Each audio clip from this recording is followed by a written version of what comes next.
Good. Good to have you. A lot to get through this morning. There's a new CNN ORC poll. You are aware of it. Other than you're surprised that you don't have more than 32% of the vote, how do you explain these numbers? What do they mean to you?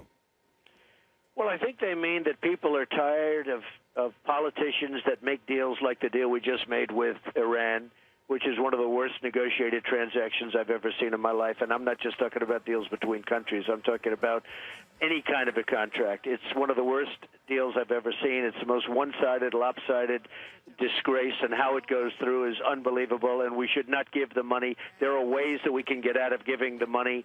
I heard some legal maneuvers that they should play, because to give them $150 billion and they go around saying that Israel won't be here in 25 years and we're not going to deal with the United States after this great deal that we just made is signed, that we won't have anything to do with the United States. And by the way, the people that were negotiating that deal with us, other countries, they're going to benefit. You look at what they're doing. They're all over in Iran right now. They're going to be splitting up all the money and taking a lot of that money out that we're giving. So I think people are tired of that.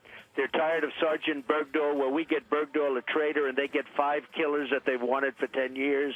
They're tired of trade deals with China and with Japan, and they're tired. And they know that won't happen with me, and it's not going to happen with me. But that winds up being the test. We'll turn the tables completely. That winds up being the test. Are you right that people are tired? Obviously, every poll you're in proves that. Not to say that you are a protest candidate, because in our recent poll, CNN poll says why they vote for you. 71% say they like your positions on issues, not because they just don't like everybody else. So you are right about what people say they want within the GOP and independent voters, as proved out in the most recent CNN poll. Now the next level of analysis is, can you deliver on what you say? Because what you say sounds good. The Iran deal is the worst deal of all time. A growing number of people who are studying the deal don't agree with you. The global community doesn't agree with you. Iran does not agree with you. They didn't want to give up their plutonium abilities. They didn't want to give up their timelines. They didn't want to have to reduce their stores the way they did, but they had to give up things to get what they wanted. Colin Powell, a man who I would think you respect, says, we have to do the Iran deal. There is no better alternative. They were on a super highway to getting a weapon. Sounds good to say the deal sucks. Sounds good to say you'll do better because you do deals. But can you deliver on that when, as you just said, the Ayatollah says he ain't talking to you anymore? Okay, well, let me just tell you that in terms of the deal itself, just look at aspects of the deal. 24-day inspection period. Ridiculous. And by the way, before you get to the 24 days, Chris. But you have none now. Chris, let me finish talking. Please, okay? Go ahead. You just went. I mean, what, are you making a statement or asking me? No. I'm trying to give context to the situation. 24-day period. And before you get to the 24 days, the clock doesn't start ticking for a long time. It's a whole process. So, number one, in terms of inspections. Number two, they do their own inspections in certain very important cases. So they're going to self-inspect. Anybody that trusts Iran to self-inspect is not such a smart person. You look at the prisoners. Why didn't we get our prisoners back? A little thing very important, just the psychology of it. They kept 4 prisoners. Why wouldn't we get them back? You look at all of the different elements of this deal. Why are we giving them $150 billion? Then take a look at the fact they're fighting us in Yemen, right? They're fighting us all over the place. They're terrorizing everybody. They're going in and they're taking over Iraq. I hope you know that. I told you that was going to happen in 2003 when you were actually at another network doing very well. But I said that was going to happen in 2003. I said the worst thing you can do is go and attack Iraq, because you're going to destabilize the Middle East, because you had these 2 powerful cogs. They were almost the same. Well, we destroyed one of the cogs. Well, guess what? Iran and ISIS are getting the oil, and Iran is taking over Iraq. As you're sitting there right now, they're meeting, and with all the money we spent in the lives, $2 trillion, thousands of lives, and all the wounded warriors who I love all over the place, Iran is now taking over Iraq. Well, and the oil. By the way, Iraq has the 2nd largest oil reserves in the world. They're taking over Iraq, and they're taking over the oil. And what do we get out of it? And you know who one of the biggest beneficiaries of Iraqi oil is? China. China is getting the oil. And you know who the biggest beneficiary in, if you look at Afghanistan, which is very rich in minerals? China. We're on one side of a mountain fighting in Afghanistan. China's got its excavators on the other side of the mountain. Mr. Trump, you make a very interesting point there. So you look at China. That's why when people ask about, gee, I wonder Trump's poll numbers are skyrocketing. That's why. That's not going to happen if I'm running things, Chris. But the question is, well, why won't it happen? China stays China. Russia stays Russia. India stays India. They all want to do business with Iran. They were not in favor of more sanctions. The same with many of your European That's called partners. Leadership, Chris. If you would have gotten but what does that mean, leadership? If they say we're not going to do it, what do you say? You would have been able to make a real deal. I'm all for a deal, just so you understand, because I understand the power of nuclear. I had an uncle who was a professor at MIT. He fully understood. He used to tell me things that are incredible, and that was a long time ago. I'm all for a deal, but you got to make a good deal. You can't make a bad deal. And we were begging for this deal. We looked like a bunch of beggars. We were begging for this deal. You also say in an op-ed that many are celebrating as being very well-reasoned about the Iran deal, and there's some thoughtful items in that. People should read it. But you push very hard on the fact that I'd get those 4 people. As soon as I'm president, I'm getting back those 4 hostages. You must know that they are and were trying very hard to get the hostages back. I don't believe they were trying very hard. I don't think it was. Let's take them at their word, because we don't have any proof to the contrary. Chris, when they asked Kerry about the hostages, he said we didn't want to discuss the hostages because we didn't want to complicate the negotiation. How ridiculous is that? But he made that statement. And Obama, your friend over at CBS, made the same statement. He said we didn't want to complicate the negotiations. Now, what's the big deal? First of all, the first day, the first hour, the first minute, the first question should have been hostages. We want our hostages back. But would you have scrapped the whole deal over that? Would you have scrapped the whole deal? Would you have left the table? Oh, initially, absolutely, because that would have shown what happened. When you didn't get the hostages back, that set a bad table. You know, you call the deal is like setting a table. That set the table incorrectly. What you do is you go in and you could convince them. By the way, the right messenger would have said, hey, look, you don't need them, you don't want them, nobody cares about them over at Iran. Over here it would send a great signal. If we got our hostages back, I think you could probably end up making a deal. I'm just saying we have every reason to believe from the people who are at the table that they said that. You would have gotten the hostages back. I'm saying everybody said he didn't want to even talk about the hostages. No, we know because he didn't want to. He didn't want to complicate the negotiations. I understand what you're saying, but I think it's a little different than that. I think that it was a topic of conversation. They didn't want to balance the entire deal on the hostages. They didn't read the art of the deal. They never will. The Iranians are great negotiators. The Persians have always been great negotiators. They're laughing in Iran right now at how stupid we are. Let's move on to a different topic. Ben Carson, he's also making a lot of traction. He's feeling good about himself enough that he's coming at you. He is a man of faith. Everybody knows that. It's a cornerstone of his existence and certainly his motivation to run. Well, I don't know that. I mean, I hadn't heard that. You know, I've known Ben Carson of him for a long time. I never heard faith was a big thing until just recently. He's a Seventh-day Adventist. Running. I mean, it's something he talks Ben about a lot. Carson's faith.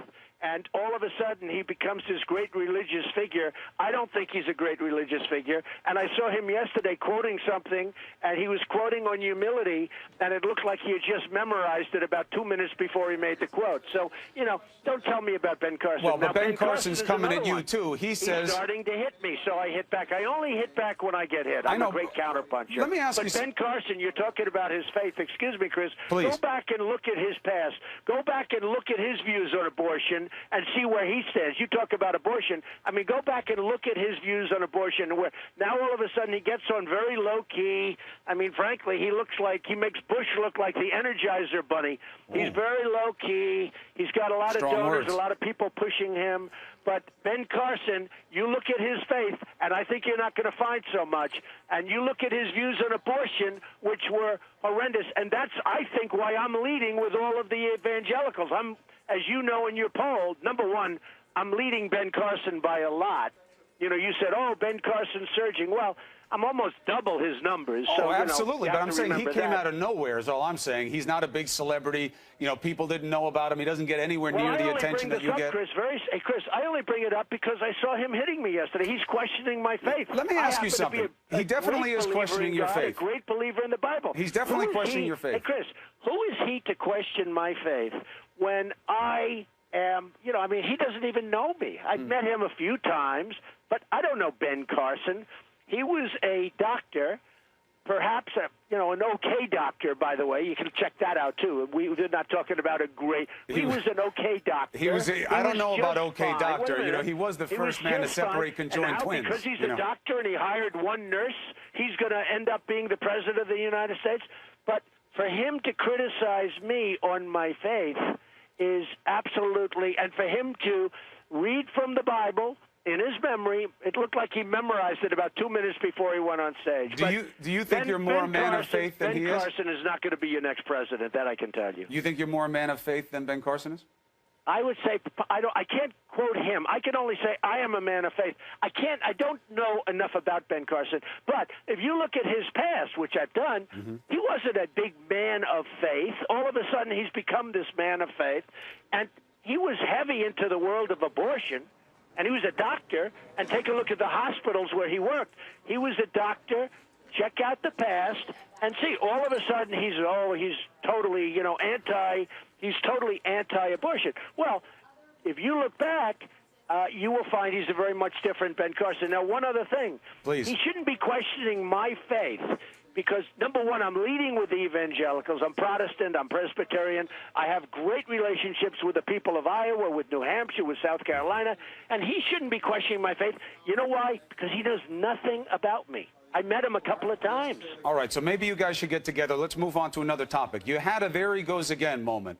First it was Rosie, then it was Megyn. Now you got Carly Fiorina. They got you in Rolling Stone magazine making fun of the way she looks. Why do you talk about how women look so much? You know it's not presidential. It's probably not even kind. I'm talking about persona. Look, here's another one. You said look at that face. Carson and Carly. You said look at that face. I'll say some nice things about you at least, so that they'll say at least he says nice things about some people. I'll take it. The fact is that Carly Fiorina has had a terrible past. She was fired viciously from Hewlett-Packard. The dean of the Yale Business School, who's a highly respected man, Jeffrey Sonnenfeld, wrote a paper that was one of the worst papers on CEOs. She goes down as one of the worst ever. The company practically created. But then say that. Excuse me, Chris, wait. Thousands of jobs gone, stock price gone. It still hasn't recovered. It's a total disaster, but still hasn't recovered. They're trying hard, but she was a disaster CEO. She had a company before that called Lucent, which in my opinion and in my memory was even a worse catastrophe than Hewlett-Packard. She then gets fired from Hewlett-Packard. She runs for the Senate against somebody that could have been beaten easily. She loses in a landslide. And now she's running for president. Now, when I said that, and the Rolling Stone article had moments of beauty and greatness, and I did like the pictures, actually. One of the few magazines where I actually like the pictures. So the photographer was good. The writer actually called me, and he said, I'm so upset. I wrote this great story, and Jan Wenner screwed it up. He told me that. Because they added a lot of stuff, a lot of garish stuff that I think is disgusting. What I'm saying is this. Excuse me, wait.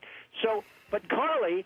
The statement of Carly, I'm talking about her persona. Her persona is not going to be, she is not going to be president. But I don't know about that. She had a terrible, failed time. I don't know about that. I'll tell you why. I hear everything you're saying about the record. They're all legitimate bases for criticism that you can level against one of your opponents, but I'm just reading the quote for what it is. Look at that face. Why would anyone vote for that? Can you imagine that's the face of our next president? I mean, she's a woman. I'm not supposed to say bad things, but really, folks, come on. Are we serious? That's not about persona. I'm talking persona. How? And when she hits me on my hair, I know that's okay, and you won't defend that's tit me. for Of course, tat. my hair is, by the way, I think you know me well enough. It is my hair. Somebody comes on my air and makes fun of your hair, I'm going to tell them to shut up and move on to something else. If somebody does that to you on my air and they say the reason he shouldn't be president is because of his hair, look at his hair, I'll say, shut up, let's talk about something else. Because it's unkind and it's unpresidential. You don't have to defend me. I'm not looking for anybody to defend me. I'm just saying, when she and other people hit me on things, nobody ever comes to my defense. So I'm just saying this. You come to your defense. Carly had a terrible time in business. She destroyed a company. You have to get the report from Jeffrey Sonnenfeld of Yale. He's the expert on Carly. It's a disaster. And check out Lucent beforehand. So you have Ben saying what he said. You have Carly saying, these are two people that will not be president. All I'm saying is that you are the front runner. You say that you're going to be president of the United States. There is a manner of behavior that goes with that. I'm not saying be Mr. PC. I'm not saying be Captain Gentility and let everybody beat you up. But the idea of returning a blow every time you receive one, You know that doesn't work in any high-level Well, I'm situation. a believer. Perhaps you're not. Maybe that's why your show isn't doing as well as it should be. Oh, because you you see, really that's have a not better nice. show than that. But That's not nice. That's not nice. You're Chris. attacking me for asking you a question. See, that's my Let me point. just tell you, That's not what a president does. When Ben Carson criticizes or questions, he doesn't even know me. You know where I met him? He comes to my club in Palm Beach. Okay? I have a great club, Mar-a-Lago, in Palm Beach. He comes to my club. I hardly know Ben Carson. When he questions my faith, and I'm a believer, big league, in God, in the Bible, and he questions my faith and he doesn't know me, and you say I'm not supposed to hit back, I will hit back. I don't on that. say you're and not supposed to hit back. I'm saying evangelicals understand me. First of all, they know I'm going to run the country properly, and I'm not going to let everybody rip us off and take our jobs and take our money. And that's very important to the evangelicals. They are very smart people. And they also know I'm a man of faith. I don't want Ben Carson criticizing my faith. Certainly when he doesn't know me, he can't do that. I understand that, and that is a legitimate position for you to have. I think the Carly Fiorina situation is something for you to consider a different way, because it seems to keep happening, and I don't get the persona reference. I think it's more about her face, and that's something for you to figure out how you want to put yourself out to the voters. Let me ask you about a couple of more items, though, that we have for you, issues that will be very relevant to you if you're president of the United States. The Kentucky clerk situation. There is a culture war going on in this country. You've had the Supreme Court give the ruling that same-sex marriage is the law of the land. You, of course, know that. She says, I'm not going to do it because it's against my faith. She's a public servant. She was elected to do the job of giving out licenses, not decide who gets them on that basis. What do you think of her? Well, I think I'd like to see her maybe go. I hated that she went to jail, first of all. She chose to go, as you know. I hated that. And now she's out. But I must tell you that, you know, we are a land of laws. I would like to see her get a different job, or at least let the clerks do that particular work. We are, you know, in a position that's been a terrible situation that's taken place out there, and I understand both sides of the argument, and I embrace both sides of the argument. You know, you can embrace both sides of an argument, but it would be really good if she could either stay and let the clerks do that work that she can't do, or in the alternative, get herself something else where she doesn't come into conflict. And you know, that's the way of handling it. It's something that's going to work its way out, but it is a messy situation, no question about it. The tone that you've put into the campaign is starting to move through into different candidates. You go after Jeb Bush, you got his commercial where it's like a Sominex commercial. You got him falling asleep. Now he's trying to up his game, it seems, and come at you a little bit. I don't know if you saw what he did on Colbert, but we have a little clip. I want your take on it. Oh, you don't have? Well, anyway, he's making fun of your hair, basically, is what he's doing, which is exactly what you were pointing to earlier on. Did you see it? Did you hear about it? Do you think it was effective? Did you think it was funny? I thought it was okay. I mean, he was put in a very bad position because he was given these cue cards to read that he didn't know anything about. I actually think he's a nice person, but he's not a natural entertainer, and he was put into a position that was very uncomfortable for him. And I mean, it was something he didn't want to be doing, and, you know, so it was fun, it was fine, and he did fine, but he was put into a position that he really didn't want to be in, and he could have really said, I'd rather not do that, I guess, would have been better. He's probably saying, this stuff will haunt me for the rest of my life, but, you know, it's one of those things. I mean, it's fine. Do you think, as you continue to stay at the top of the polls, if it stays that way, and you wind up getting into a general against somebody else, do you think you will campaign and deal with opponents the same way? Where every time they say something about you, you go back at them. At some point, do you think you have to shift tone into what is seen as being more presidential? No, I have to win. I have to win. I have to put this country back. This country is in such trouble. We owe $19 trillion. We're getting ripped off by China, Japan, Mexico, everybody. Mexico, both in trade and at the border. I have to do what I have to do to win. When a Ben Carson makes a phony statement like he made, I'm going to attack him. And if Hillary says something incorrect, look, Hillary was the worst Secretary of State in the history of the United States. I think she will be superseded by John Kerry because this deal that he's making with Iran will take him over the top. I think he's actually going to go down as worse than her. But Hillary did a terrible job. The world blew up around her. Okay? It blew up. I'm going to say that.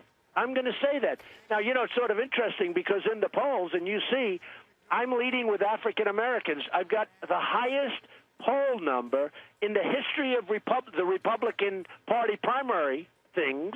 I have 25%. And I'm also, I think you saw, leading with Hispanics. You know, everybody fell off the chair when they heard that. You have But I increased love your the percentage in Hispanics. both of those categories. That's true. I'm leading with Hispanics, and I'm leading with the African Americans. Well, if that's the case, and if I'm going to get 25% African American, we're going to have a tremendous victory for the Republicans. Because no Republican has ever gotten more than 9 or 10%. And I said I'm going to do great with the African Americans because I'm going to create jobs. And Obama's not creating jobs for them. Well, I'm going to create jobs, and I'm going to create wealth for them. So I've been saying this for a long time. So when that poll came out 2 days ago that I'm leading with African Americans and leading with Hispanics, I was the only one that wasn't surprised. No, that I'm sure is true. Mr. Trump, as always, we appreciate you coming on to explain the situation and your positions. We look forward to you putting more meat on the bones as we go forward in this campaign. Congratulations on the recent poll results. Thank you for coming on New Day. Thank you very much, Chris. All right, you be...